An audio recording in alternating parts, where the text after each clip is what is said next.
Where was Gondor when the Westfold fell? Theoden threw this at Aragorn just before the Battle of Helm's Deep in the movies, and Aragorn didn't seem to have an answer. So let's take a look. Hi everyone, this is Robert. Welcome to In Deep Geek. On this channel we dive deep into the Lord of the Rings and Tolkien's wider legendarium, as well as A Song of Ice and Fire and The Witcher. Welcome. Before we get into where Gondor was when the Westfold fell, we should probably clarify that this is a movie-only quote. This scene, and the tension implied by it, didn't happen in the books, although it is still a valid question there. Where was Gondor? Well, let's start by taking a quick look at what Theoden meant by the Westfold falling. The Westfold is the western part of Rohan. It extends from the western edges of the Fold, the central part of Rohan containing places like Edoras, and goes up to the River Isen and the Gap of Rohan. The Misty Mountains extend away to the north and the White Mountains to the south and east. All this makes it strategically important. The Gap of Rohan and the Fords of Isen are the only safe route between the western part of the map of Middle-earth as we know it and the eastern for hundreds of miles. When the continent is at war, whoever controls that has a significant advantage. Early on in the War of the Ring, Saruman, who was based of course at Isengard at the western edge of the Westfold, revealed his true colours and attacked Rohan in the first battle of the Fords of Isen.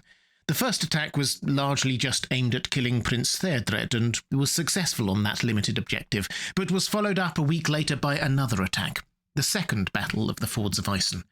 This time, the Rohirrim were defeated and scattered, and Saruman's army marched into the Westfold proper and headed for the Hornburg and Helm's Deep.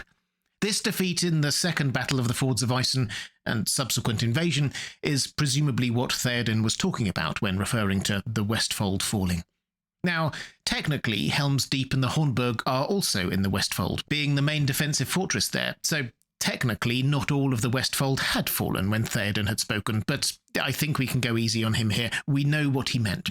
And if you want more detail on all that, how the Westfold fell, I did a whole video series on the battles and strategies of the War of the Ring, if you're interested. For now, it's worth just acknowledging that Rohan had suffered a significant defeat without their Gondorian allies, and that had happened literally the previous day when Theoden said that line in the film. So where was Gondor when the Westfold fell? Well, Gondor was at war, or in a sort of phony war, awaiting invasion by Sauron's forces. The first major attack had actually happened the previous year. Sauron's forces took Osgiliath on the River Anduin, causing major damage to Gondor's forces. Sauron then amassed his army in Mordor for a major attack, which eventually came just a few days after the Battle of Helm's Deep. In preparation for this, Gondor's forces were stretched. Some held the crossing over the great river Anduin, some others, the rangers under Faramir, were conducting guerrilla warfare in Ithilien, trying to disrupt Sauron's plans. Some were garrisoned at Minas Tirith, the capital, and still more were guarding the coast against an expected attack from the Corsairs of Umber. In truth, this is what Gondor should have been doing, defending their land and the lands of the free peoples of Middle-earth, and they didn't have many or any troops to spare to go to Rohan's aid. Denethor by this point was using his Palantir to spy on the build-up of Sauron's forces, and was rightly concerned that they outnumbered his own by a very, very wide margin. Added to which, standing firm against Mordor was not just a matter of personal survival for the Gondorians, it was their solemn duty, and had been for millennia. Boromir talks proudly at the Council of Elrond of how that had been done throughout the Third Age, that despite various setbacks, for many lives of men, the Lords of Minas Tirith still fight on, defying our enemies, keeping the passage of the river from Argonath to the sea.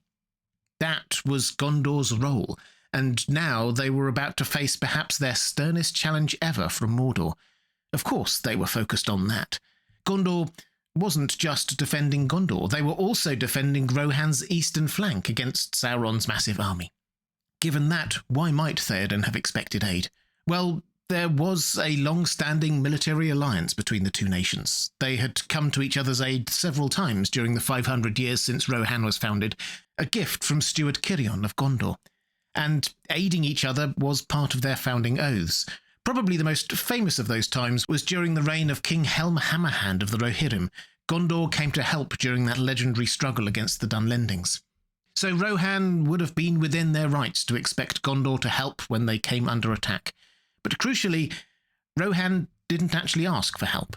Saruman's treachery had been unexpected by most, and Theoden himself had been under Grima's spell until the very day of the second battle of the Fords of Isen, when the Westfold did fall, or some of it at least.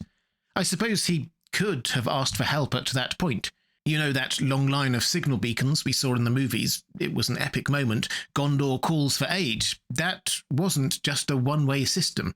Rohan could have used it to ask for aid from Gondor, but they didn't. Or sent a rider with a red arrow to Minas Tirith. They could have asked for aid, but didn't. Of course, little did they know that Gondor was actually on the verge of asking for their aid themselves, using those very mechanisms. And then we have to address the boring but important matter of timing and logistics. If Theoden had asked for help at the earliest moment he could, and Gondor got the message immediately and sent out a relief force without delay, it would still take nearly a week for them to get there. When Theoden and his army set out to help Minas Tirith, it took them 5 days. They took a little detour through the Druidan forest, but Harrodale, where they set off from, isn't as far as Helm's Deep, and the Rohirrim are obviously excellent riders. So 5 days, which means that, rather amusingly and ironically, even in that improbably fast scenario, the aid from Gondor would have arrived several days after the Battle of the Hornburg, Helm's Deep, and just in time to see the warning beacons of Gondor lit, calling them back home. So, if we were to be technical about this, where was Gondor when the Westfold fell? Well, the Westfold didn't actually fall, just some of it. Gondor had very good reasons for not being there, and hadn't even been asked for help. And even if they had been asked for help, it would have arrived way too late to help in the battle. All of which, of course, explains why this is a show-only line. In the books, it would have been ridiculous to utter it. Theoden was many things, but he was not ridiculous.